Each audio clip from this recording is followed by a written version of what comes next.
So 2 days ago, I brought you guys a video sharing some details that were not mentioned during the premiere stream that I thought were extremely interesting. But if you haven't seen that video yet, I'll have an eye up top right now so you guys can check it out. Now, all of you seem to have really enjoyed that video, so today I got some more details for you guys that I've dug around for based off of interviews that were made with the executive producer and the user experience and realization director. We'll be going over some new in-depth details on how the storyline will function in Breakpoint, a little bit of what they have in mind for the post-launch content, and some new info on what's new to come for PvP. So like always, let's waste no more time and let's get right into the video. To start things off, let's talk a little bit about how the storyline for Breakpoint is going to function. Now, traditionally we would follow a set of missions, one leading to another as we complete our way through the story, just like we did in Wildlands. Well, based off of the information the user experience and realization director shared with ScreenRant.com, that isn't going to be the case in Breakpoint if you don't want it to be. The interviewer asked if a player wishes to brute force their way through the game, what are we looking at in terms of hours played? Where he went ahead and replied with, we don't really reason like that. I'm not talking about the end,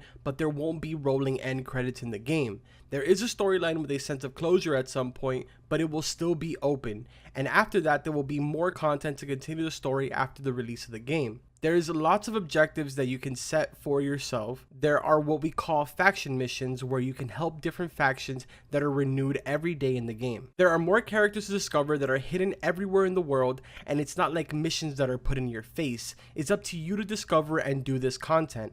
Also, all the weapons, all the items, all the crafting systems, we've developed a system where you can pin them and where they will appear in your interface exactly like if it was a story mission. So aside from the fact that yes, we will have our traditional storyline, there will also be secret missions spread out through the entire world. On top of that, for the hardcore milsim players that wish to simply go after weapons, gear, etc., but not spoil the immersion of being told word for word about a mission, they can now pin the specific item and head to that location. I know in the past, I myself have asked to have missions that aren't thrown in my face, so this is a perfect addition in my book. But now, the next question on our mind is, knowing all these secrets and all this information about the world, is how big exactly is Aurora gonna be? And his response to this question has made me the happiest person alive. He went ahead and he said, the main island is very similar to the size of Bolivia we had created for Wildlands, which is really huge.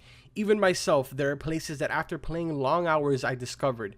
I haven't told it to anyone, but there are places called the Wild Mysteries that are unique. We have procedural technology to build our world, but there is so much stuff that we've done by hand. Plenty of different secrets to discover. It means that it will not only be very big, but it will be very dense and packed with plenty of elements of rewards to find, secrets to unveil, collectibles to get while you learn more about the story of the island. That being said, since it's on an archipelago, we also allowed ourselves to develop new islands and develop new elements that the players might do. So for example, the Red Island is a huge volcano and you could see it from afar. You can see it starting to be active and it teases you, and then after you can go there and still discover very different environments, and the Red Island is so different. We really went far on this one. Nothing gets me more excited than secrets and mysteries. On top of that, reading his response to that sparked up a lot of questions in my head, because this is a fictional island and they can freely do as they please. Would they go to the extra length to make Breakpoint a sort of dynamic map? Now, I know for the sake of realism, this is probably a turnoff for many,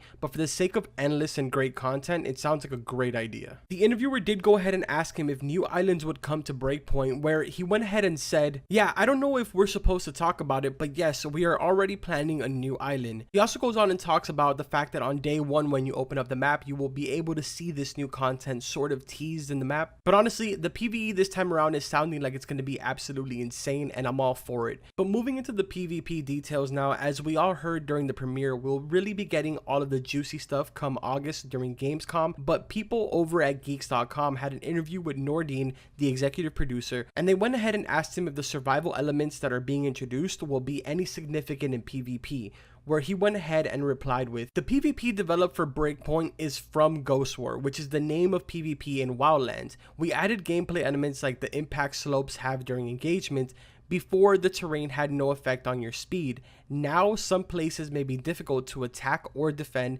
depending on how steep the terrain is. People will be in interesting situations when they have to ask themselves how they'll defend specific areas. We took the formula of Ghost War, looked at all the features and tweaking things so that everything in Breakpoint, including solo and co-op, blend well with PvP. How terrain affects players is the only thing we changed in Ghost War, but it changes everything. We decided not to include vehicles in Ghost mode because it doesn't work with the Ghost War formula. All the testing we did feels natural and all those elements inside Breakpoint's PvP. Now this is going to be interesting because with the new survival elements coming to PvP, I would imagine it's going to slow the playing field down even more. But it should be interesting to see how it all plays out. But also in this statement, we got the confirmation that vehicles will not be a thing in PvP. But anyways, there's some more interesting new details about Ghost Recon Breakpoint. Been reading over so many interviews trying to get all this information gathered for you guys, but thankfully E3 is not far away, and I can already tell you we're going to be getting a lot more information when it comes around. Reading through a lot of the interviews and seeing some of the details that the executive producers and the devs and stuff like that are keeping behind, it's going to make it extremely interesting if they show all of this off gameplay wise when E3 comes around, because I know that when some of these features start getting shown, a lot of players are going to start getting extremely hyped for the game. I know that currently there is a lot of confusion because of the fact that they did show some alpha gameplay. So of course, a lot of the things that they showed are not only not set in stone, but they're also subject to change over time. I know one thing that I have been reading a lot in the comments is a lot of people talking about the running mechanic, when obviously that is just kind of like a placeholder, and I would imagine that that's probably going to change. So I'm definitely excited for come E3 because I know that we're going to be getting so much information, and I'm definitely going to be covering it here on the channel. So if you guys enjoyed the video, make sure to drop a like on it, and don't forget to subscribe to the channel for all types of Breakpoint and Wildlands content. I will be continuing to go over multiple interviews to see if I can gather some more information to bring another one of these videos to you guys. For the time being, this is all I have, so like always, I will see you guys in the next video.